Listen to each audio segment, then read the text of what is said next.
look, I think health screenings are important. I think Planned Parenthood probably does some good work. But the reason it's a controversial place is because it's the country's biggest abortion provider, and you're one of the people who run it. And so I just want to know what you think. If you can hear the fetal heartbeat and then it's extinguished, what do you think of that? Is that a big deal or not to you? And if not, why not? Well, I take seriously all of the health care work that we provide at Planned Parenthood.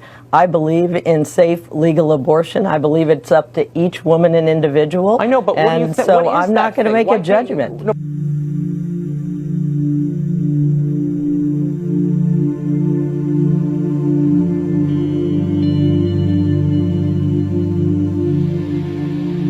It's not a matter of how I feel about it coming out intact, but I got to worry about my staff and people's feelings about it coming out looking like a baby. Is there any standard procedure for verifying signs of life? Well, the thing is, that doesn't go in a chart. I mean, the key is you need to pay attention to who's in the room, right? Good evening, everyone. My name is Deborah Nucatola. I'm the Senior Director of Medical Services for Planned Parenthood Federation of America. A lot of people want intact hearts these days because they're looking for specific nodes. AB nodes, SA. I was like, wow, I didn't even know. Good for them. And on behalf of all of us at Planned Parenthood Federation of America and our partners at Society of Family Planning, I'd like to welcome you to the North American Forum on Family Planning, as well as the George Tiller Memorial Networking Reception. Now, networking reception. Those of you who have seen me in the last hour have seen that I basically spend this reception running around introducing people to other people, and that's exactly why this meeting was created. Nice to meet you. I have an abortion. You want to name this? Wow. We're supposed to introduce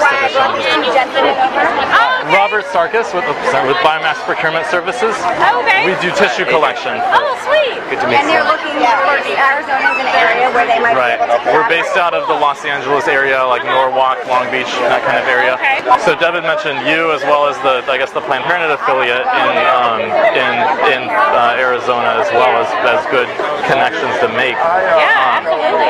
Are you? It's been on my mind because I used to work at Planned Parenthood Los Angeles, and we used to have Novogenics, I think, is the one that comes in, to do it there. Yeah. So you have experience with providing material for religious purposes. Yeah. Due to some things going on at Planned Parenthood, I get a lot of referrals from Planned Parenthood. So I used to be medical director at Planned Parenthood Arizona. That's how I ended up in Arizona. Okay. Because I was with Planned Parenthood Los Angeles, and also I was had an academic position at USC. That's how I know Deb Nucatola, because she trained me as a fellow. See, that's how I know Deb Nucatola, because she trained me. It's good to know that someone is kind of consistently going up to 20 to 24 weeks, because especially when someone wants neural tissue, they're wanting, they want fetal brain, they want both hemispheres, and for whatever reason, like the sweet spot tends to be like 18 to 22 weeks. Okay. Well, I go up to 24 weeks. There is a practice that kind of preferentially gets the anomaly referrals. Right, we want healthy tissue, healthy normative. Most of the patients that come to me are elective. They present themselves. And you go electively up to 24 weeks. Okay. This week coming up, I have a 15-weeker on Tuesday so far, and I have a 20-weeker starting on Thursday so far. Obviously, some of the parameters that we're working with, then tissue needs to be pretty much, pretty intact, because the more physically traumatized it gets, the more the stem cells get kind of mashed up and aren't available for collection. Now the thing is, I don't do induction, so like my technique is a disarticulation technique.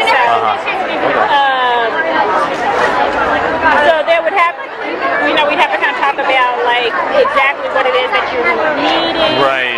Because breech position is great. Just throw that out there. Part of the issue is it's not a matter of how I feel about it coming out intact, but I got to worry about my staff and people's feelings about it coming out looking like a baby.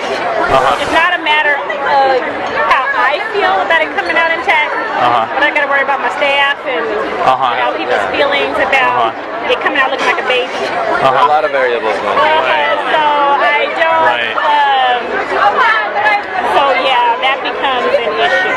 Yeah. That's interesting that there's a kind of an issue with the staff to have to kind of protect their comfort level. That's so interesting. I mean, do you ever find yourself in a situation where like it would be easier if this case kind of wants to come out intact, but you are kind of like you have to make sure it doesn't, so the staff doesn't freak out? Or that's one, and then another issue is Arizona is so conservative. Right.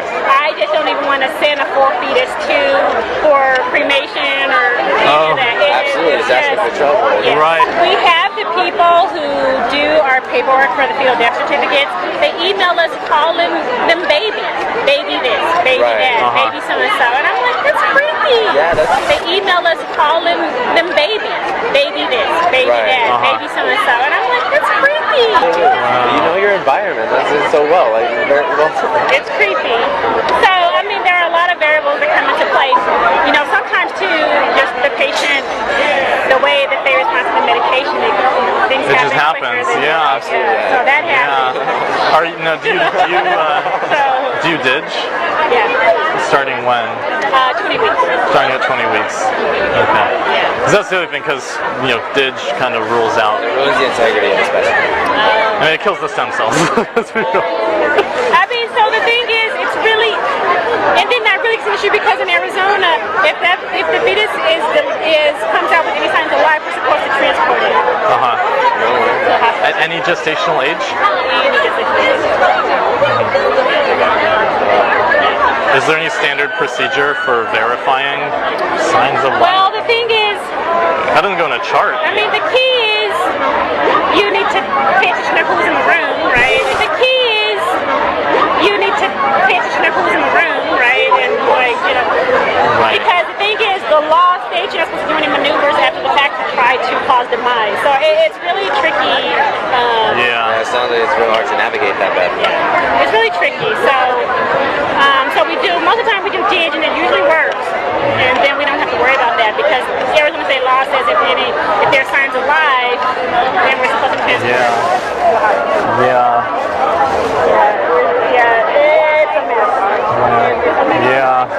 Research shows that DIG doesn't make the procedure easier in someone who is well trained, but I have to tell you anecdotally, my biceps appreciate when the DIG works. Really? So, it's in the biceps when you're doing a D&E? It does not take me any longer to complete the procedure, but it takes more force. Really? What is it when you're doing a non-dig D&E? It's that's where it takes a bit more. Yeah. Wow. So I remember when I was a fellow and I was training, I was like, oh, I have to go to the gym for this. You have to go to the gym in order to do it.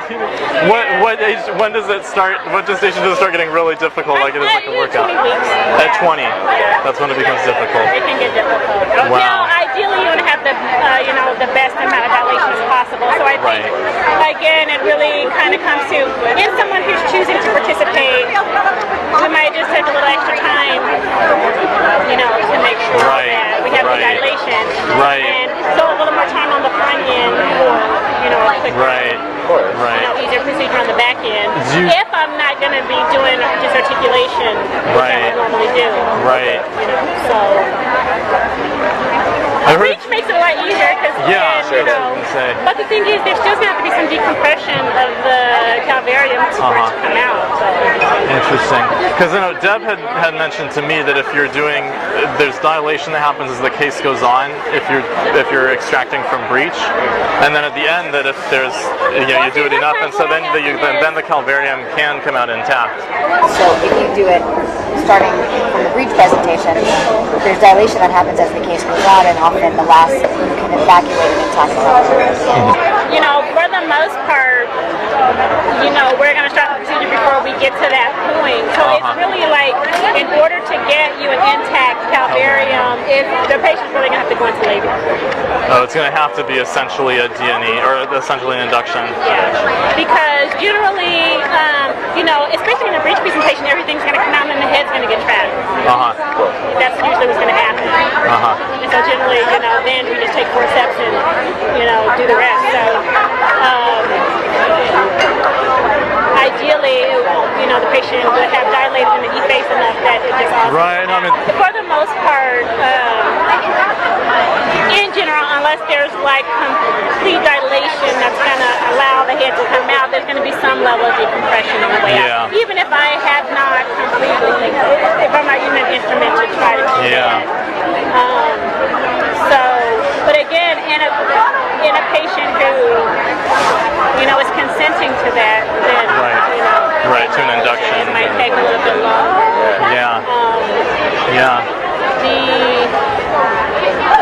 So I mean, I think it's worthwhile to explore. Yeah, definitely. Do you, and we return a portion of our researcher fees to the clinics and private practices that work with us. So just because if we're going to come in and do all that, we want to make it worthwhile for you and make sure that it's a partnership that that benefits everybody.